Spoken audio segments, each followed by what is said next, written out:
Hello everyone, कैसे हैं आप सब। होप कि आप सब अच्छे होंगे। तो जी एक और नए ब्लॉग के साथ आप सभी का चैनल पे बहुत बहुत स्वागत है। अभी जस्ट जो है मॉर्निंग वॉक करके आई हूँ। सुबह के 5:15 बजे का टाइम हुआ है और आते ही जो है मैं अपने शू रैक वाले एरिया में आ गई हूँ, क्योंकि ये जगह भी मेरी काफ़ी टाइम से डीप क्लीनिंग मांग रही है। सोसाइटीज़ में रहने के कुछ फ़ायदे हैं तो साथ ही कुछ नुकसान भी हैं। ये जो मेरा शू रैक वाला एरिया है ना, देखो कायदे से हम लोग मेंटेनेंस देते हैं तो जो सोसाइटी के स्वीपर्स हैं उनको ये साफ़ करना चाहिए, बट वो लोग यहाँ झाड़ू भी नहीं लगाते हैं। इस एरिया को मैं यूज़ करती हूँ तो इसकी डीप क्लीनिंग मैं ही करती हूँ। यहाँ पे जो है इतनी ज़्यादा चींटियाँ हो गई हैं साफ़ सफाई ना होने के कारण, क्योंकि डेली ही जो है ऑलमोस्ट आंधी तूफ़ान बारिश आ रही है और यहाँ सीढ़ियों के पास ये पानी इकट्ठा हो जाता है। सामने से खुला है, सामने से पानी आता है, तो यहाँ बहुत ज़्यादा गंदगी मच जाती है। अब जितना मेरे से हो पाता है मैं करती हूँ। पहले मैं यहाँ शू रैक लगाने की सोच रही थी, बट पानी इकट्ठा हुआ तो मैं वो चीज़ जो है कैंसिल कर दी। अब मैं सोच रही हूँ कि दीवार के यहाँ साथ साथ जो है मैं अपना शू रैक लगा दूँ जो अलमीरा वाला है। बट फिर मुझे लग रहा है कि पानी इकट्ठा हो रखा है, कहीं ये पानी उसके अंदर ना जाए। देखते हैं कैसे करती हूँ। तो जी पहले इस एरिया को अच्छे से जो है मैं सर्फ़ डाल के हल्का हल्का पानी छिड़क के ब्रश से अच्छे से रगड़ने वाली हूँ, क्योंकि यहाँ पे ना बहुत ज़्यादा गंदगी हो रखी है। बारिश का पानी जैसे आता है, आंधी तूफ़ान आता है, मिट्टी भी रहती है उसमें, तो वो सब जम जाता है। और यहाँ मैं बहुत ज़्यादा पानी डाल के वॉश नहीं कर सकती हूँ, क्योंकि स्टेयर्स पे से नीचे पानी जाएगा तो नीचे वालों के जो है गेट के सामने पानी इकट्ठा हो जाएगा। वो चीज़ भी अच्छी नहीं लगती है। तो यहाँ बहुत लिमिटेड पानी डाल डाल के मुझे बहुत थोड़े से पानी के साथ ही इसकी क्लीनिंग करनी है। पोछा लगाने से जो है ये अच्छे से डीप क्लीन होगा नहीं, क्योंकि धूल मिट्टी बहुत ज़्यादा हो रखी है। और स्वीपर्स को ना मैं बोल बोल के परेशान हो गई हूँ। जिस दिन बोलती हूँ उस दिन सिर्फ झाड़ू से कर लेते हैं या अगले दिन झाड़ू से कर लेते हैं। यहाँ स्टेयर्स में आपको ना एक रॉड भी दिख रही होगी पर्दे वाली, वो मेरी नहीं है, पता नहीं किसकी रॉड है। यहाँ ये स्टील वाली रखी है, इसके जस्ट नीचे जो है इतनी ही लंबी लेंथ की एक प्लास्टिक की पाइप रखी हुई है, जो पानी वगैरह के लिए प्लम्बिंग में यूज़ होती है। अब मतलब अपना तो यहाँ पे जो ऊपर से धूल मिट्टी वगैरह बारिश का पानी ऊपर वाले फ्लोर से आता है वो तो इकट्ठा होता ही है, साथ ही जो है ये दूसरों का भी जो है इस सीढ़ियों में आ जाता है।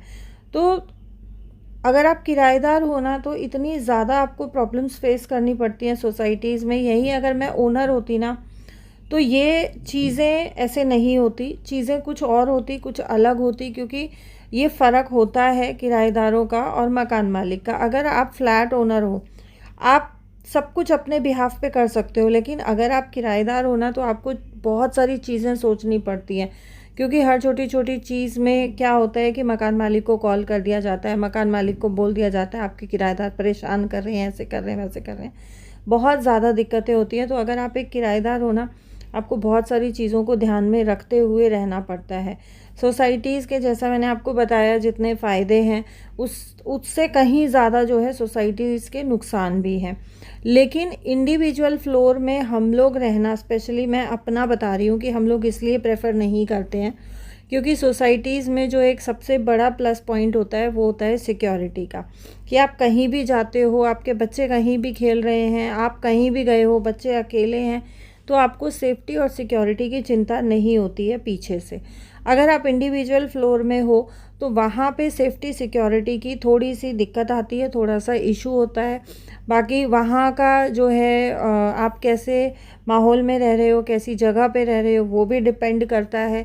इस वजह से जो है हम लोग सोसाइटी में ही रहना प्रेफर करते हैं। बाकी मुझे पर्सनल लेवल पे जो पसंद है वो इंडिविजुअल फ्लोर्स ही पसंद है, या ऐसा कोई इंडिविजुअल घर हो जिसमें छत भी अपनी है, घर भी अपना है, आप अपने तरीके से उसको ऑर्गेनाइज़ कर सकते हो, अपने हिसाब से आप उसकी साफ़ सफाई कर सकते हो। अब यहाँ 2 डब्बे पानी डालने के लिए भी 6 बार सोचना पड़ता है कि नीचे वालों के फ्लोर तक जो है पानी ना जाए। यहाँ का मैंने अपना अपना जो है ये अच्छे से सर्फ़ डाल के और रगड़ के मैंने यहाँ से साफ़ कर दिया है। फ़िलहाल जो मेरे मन में आया है, मैंने ये जो आयरन वाला मेरा ओपन शू रैक है इसी को मैं रख रही हूँ, और इसके नीचे मैंने ये पत्थर रख दिया है। ये मैंने सिल्ली मंगाई थी जब मैंने गोवर्धन पूजा के लिए गोवर्धन डाला था, तो उस टाइम पे ये सिल्ली मैंने मंगाई थी। फ़िलहाल इसको मैंने शू रैक के नीचे रख दिया है, और बाहर का करने के बाद जो है मैं आ गई अपनी बालकनी में।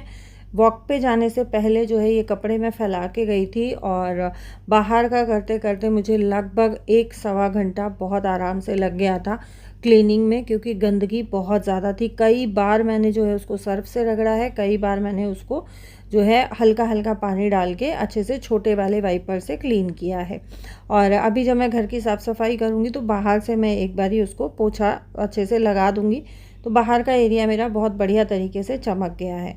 यहाँ मैंने कुछ चादरें वगैरह धोई थी, 2-4 सफ़ेद कपड़े थे, एक आधी ड्रेस मेरी थी, तो सबको साथ ही जो है मैं फ़ोल्ड करके उतार ले रही हूँ। और उसके बाद जो है हम अंदर का काम देखेंगे। धूप बहुत अच्छी खिल के आई है, तो कपड़े जो है वो साथ साथ सूख गए हैं। अभी फ़िलहाल जो है दिल्ली में इतनी ज़्यादा गर्मी हो रही है ना कि आप कपड़े सुखाओ 1 घंटे के बाद तुरंत से आपको कपड़े सूख के बिल्कुल तैयार मिलेंगे। ये स्टैंड जो है वो मैंने निकाला था वाइट कपड़ों के लिए, क्योंकि वाइट कपड़े अगर मैं रस्सी पे डाल देती हूँ ना तो ऊपर वालों का जैसे एसी का पानी टपकता है या पौधों में पानी डाला वो टपकता है। कई बार ऐसा होता है कि छींटा नहीं लगता है, कई बार ऐसा होता है कि छींटा लग जाता है। तो मैं कोशिश करती हूँ कि सफ़ेद कपड़े मैं जब भी धोती हूँ तो मैं इस स्टैंड पे ही जो है अपने सफ़ेद कपड़े सुखाऊं, ताकि सफ़ेद कपड़ों को लेके कोई दिक्कत ना हो, कोई जो है मिट्टी विट्टी का या पानी का छींटा उन पे ना पड़े, क्योंकि वाइट कपड़ों को स्पेशल केयर की बहुत ज़्यादा ज़रूरत होती है। फ़िलहाल जो है इस स्टैंड को मैं यहाँ बालकनी में ही रख दे रही हूँ, अंदर अभी नहीं लेके जाऊँगी, क्योंकि मैं अभी जो है इतना ज़्यादा वज़न का काम हाथ से नहीं करती हूँ और बच्चे मुझे करने भी नहीं देते हैं। तो बालकनी मुझे वॉश करनी है, बालकनी में मुझे थोड़ा काम भी है, तो इस वजह से मैंने अभी बालकनी में जो है गमलों के पीछे स्टैंड को रख दिया है ताकि इसमें पानी ना लगे। फ़िलहाल जो है मैं आ गई हूँ किचन में, क्योंकि मुझे बनाना था ब्रेकफ़ास्ट। हस्बैंड जो है वो ऑफ़िस के लिए रेडी हो चुके हैं, तो हस्बैंड को ब्रेकफ़ास्ट कराऊंगी और बच्चों का भी जो है मैं साथ साथ रोटियां बना के रख दूंगी। बच्चे जब उठेंगे, नहाएंगे, धोएंगे, तो जो है बच्चे अपना खा पी लेंगे। यहाँ वीर जो है, अगर एक इंसान घर में उठ जाता है ना तो ये साथ साथ उठ जाता है, तो इसका ये रहता है। और ये जब उठता है तो फिर मैं लक्की को भी जल्दी उठा देती हूँ, तो लक्की खुद भी नहा लेता है, इसको भी नहला देता है, तो ये एक काम जो है मेरा कम हो जाता है। यहाँ जो है हस्बैंड नाश्ता करके चले गए हैं। अब जो है मैं बना रही हूँ बच्चों के लिए रोटियाँ। जैसे मैंने आपको बताया, सारे आटे की रोटियाँ मैं जो है बना के रख दूँगी, तो मेरा जो बाकी के अगर मैं काम करती हूँ ना बच्चों के उठने के बाद, तो फिर उनमें मुझे डिस्टर्बेंस क्रिएट नहीं होती है।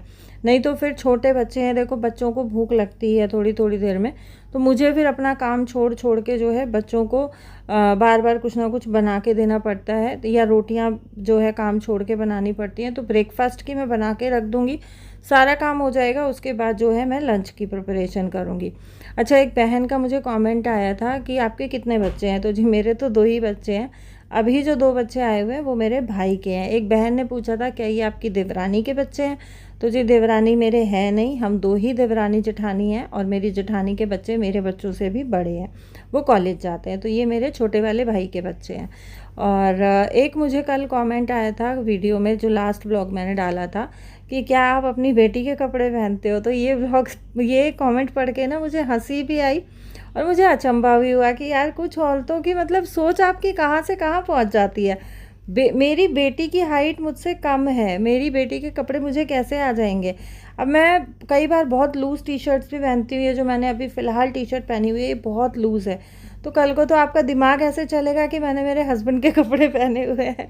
तो थोड़ा सा लॉजिकली प्लीज़ बात किया करो यार।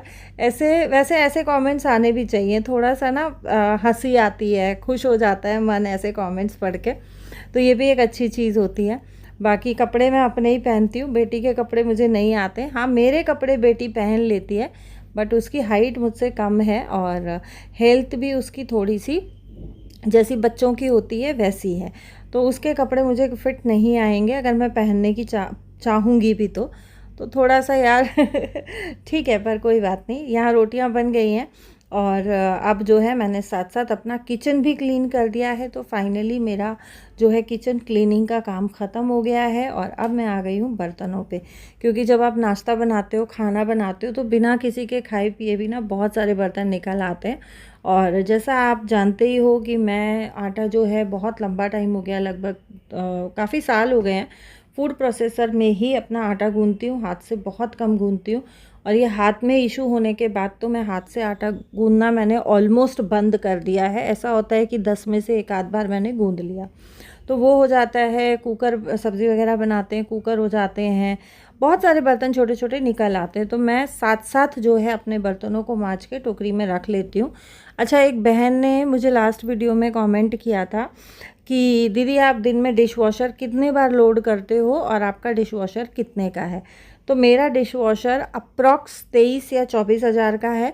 और डिश वॉशर लोड करने की बात आती है कि मेरे घर में बर्तन किस हिसाब से हो रहे हैं। अभी जैसे बच्चे आए हुए हैं तो छोटे बच्चे हैं, बार बार ग्लास, बार कटोरी जूठे होते ही रहते हैं। तो मेरा डिश वॉशर दिन में कम से कम 2 से 3 बार लोड होता है, कभी 4 बार भी हो जाता है रात को सोते टाइम लास्ट जो होता है। नहीं तो मैं 2 बार जो है डिश वॉशर लोड करती हूँ, एक बार मॉर्निंग में, एक बार इवनिंग में। जो बीच के बर्तन रहते हैं वो, जैसे डिश वॉशर मैंने मॉर्निंग में लोड किया, बर्तन साफ़ हो गए, साथ साथ लगा दिए, डिश वॉशर खाली हो गया।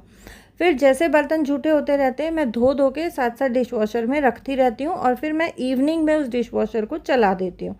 तो इस तरीके से मेरा डिश वॉशर का रूटीन रहता है। और कुछ बर्तन ऐसे होते हैं जो बहुत छोटे होते हैं या बहुत बड़े होते हैं, जैसे बड़ी थाली होती है वो मेरे डिश वॉशर में नहीं आती है, उनको मैं हाथ से मांजती हूँ, साथ साथ टोकरी में रखती हूँ। कभी ऐसा होता है कि डिश वॉशर लगाने का मन नहीं होता है तो मैं हाथ से भी सारे बर्तन मांज लेती हूँ। तो ऐसा मेरा कोई पक्का रूटीन नहीं है कि मैं डिश वॉशर में ही बर्तन मांजती हूँ। यहाँ जो है बच्चों को मैं नाश्ता देने लगी थी तो बस सबका ये हुआ कि नहीं अभी हमें फ्रूट्स खाना है, तो किसी को एप्पल खाना है, किसी को वाटरमेलन खाना है, किसी को मस्क मेलन खाना है, तो सबके लिए अलग अलग काटने वाली हूँ। अभी फ़िलहाल जो है मैं एप्पल काट के और भवी को दे रही हूँ। तो जी भवी को, बच्चों को जो है फ्रूट्स वगैरह देने के बाद यहाँ आज मैंने बनाया था घिया का रायता। तो हस्बैंड का, मेरा और लकी का मैंने बनाया था जो है लहसुन वाला, मिर्च डाल के।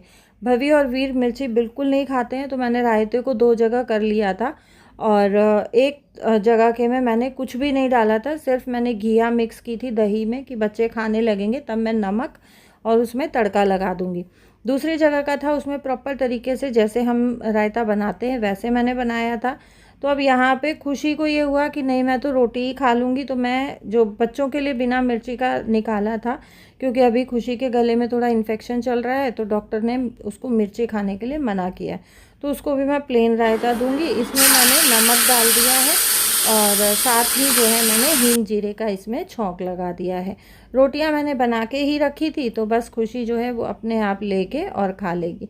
बाद में वीर और भवी को भी खाना होगा तो उनको भी साथ साथ दे देगी। तो यहाँ जो है फ़िलहाल मैंने खुशी की जो है प्लेट लगा दी है। खुशी को देख के वीर को हुआ कि नहीं मुझे भी खाना है, वीर को देख के भवी को हुआ कि नहीं मुझे भी खाना है। तो मैंने सारे ही बच्चों की जो है साथ साथ प्लेट्स लगा दी हैं। और ये है आम्बी की सब्ज़ी जो कि मैंने बना के फ्रिज में रखी हुई थी। सारा काम वगैरह ख़त्म करने के बाद अब आ गई हूँ मैं बच्चों को लेके पढ़ाने के लिए, क्योंकि भवी का भी हॉलीडेज़ होमवर्क आया हुआ है। वीर अभी बहुत छोटा है तो वीर को हॉलीडेज़ होमवर्क अभी मिलता नहीं है। यहाँ खुशी भी जो है लकी की हेल्प करने में लगी हुई है, क्योंकि लकी की भी वेकेशंस चल रही हैं तो उसको भी काफ़ी सारी हर सब्जेक्ट की फ़ाइल्स मिली हैं बनाने के लिए। कुछ प्रैक्टिकल्स हैं, कुछ फाइल्स कंप्लीट करनी है। तो 1-2 टीचर्स से बात हुई है तो बस टीचर्स कोऑपरेट साथ में कर रही हैं। 1-2 टीचर ही कर रही हैं कि चलो ठीक है काम बहुत ज़्यादा है, 12th स्टैंडर्ड है तो आप किसी से भी हेल्प लेके फाइल्स बनवा सकते हो। तो जो जिन टीचर्स ने परमिशन दी है उन सब्जेक्ट्स की फ़ाइल जो है खुशी बना रही है, बाकी सब्जेक्ट्स की फ़ाइल लकी जो है वो अपने आप बनाएगा। यहाँ हमारे वीर के पास कुछ काम नहीं है तो ये अपनी मस्ती में लगा रहता है। और इसकी शैतानी देख के ना मुझे डर लगता है कि ऐसा ना हो चोट लगवा ले, क्योंकि मेरा लक्की भी बिल्कुल ऐसा ही था और उसको भी दूसरे तीसरे दिन चोट लगती रहती थी। यहाँ मैंने इसको भी एक डायरी दे के और मार्कर्स दे के बिठा दिया, हाइलाइटर्स मैंने दे दिए कि भैया तू भी काम कर। तो जी ये था मेरा आज का blog. Thank you so much for watching.